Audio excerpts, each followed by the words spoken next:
I heard that Rush is coming back. The band Rush. They lost their drummer, Neil Peart.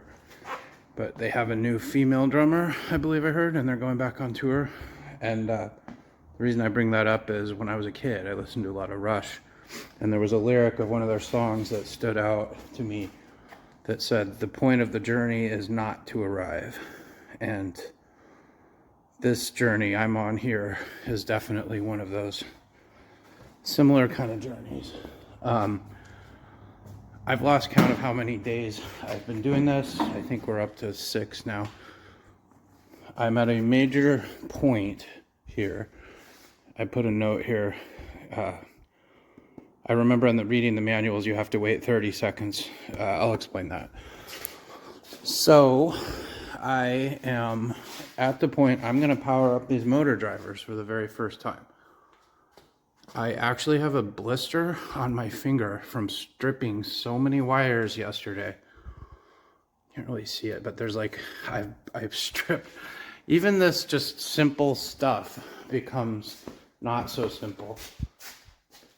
So what I've done is, this is that schematic that I drew up from yesterday, and I've built that. So basically, big filter, little filter, fuses, controllers. Big filter, little fuel filter, fuses, controllers. I can't overstate how careful you need to be. I've gone through and checked everything. I've beeped it out with the multimeter. I've checked continuity. Look for any kind of stray little metal chips or wires that could cause a short. Color coded my zip ties. I've paired the similar ones with black, and then the colored ones are kind of groups. I'm not going to claim to be a professional, but I don't think a professional would use a piece of 1/2-inch plywood in an old electrical box they found at a scrapyard, but I think it's solid enough. I have intentionally left my power unhooked here.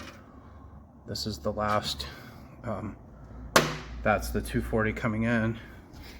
I've wired there's a 24-volt supply there that's set. It's controlled by the 2 e-stops, one on the front, one on the back.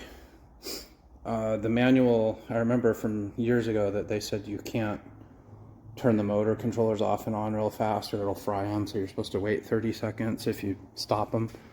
So I just made a note to myself, hey dummy, wait 30 seconds if you turn this thing off or on.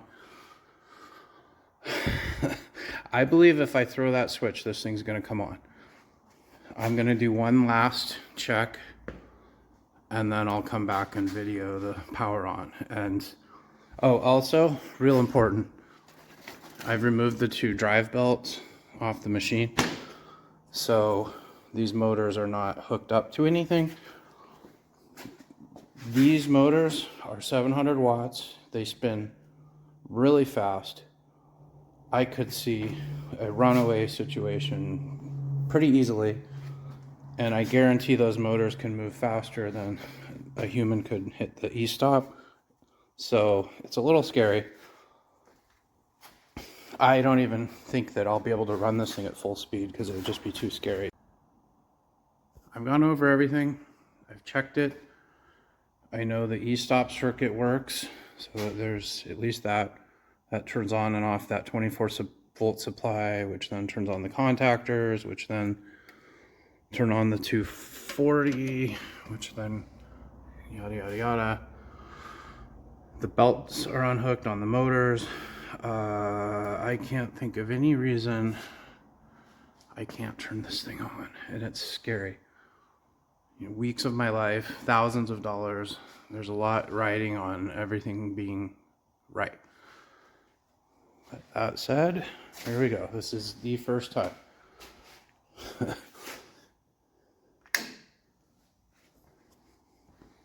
And the funny thing is, if it works, nothing will happen.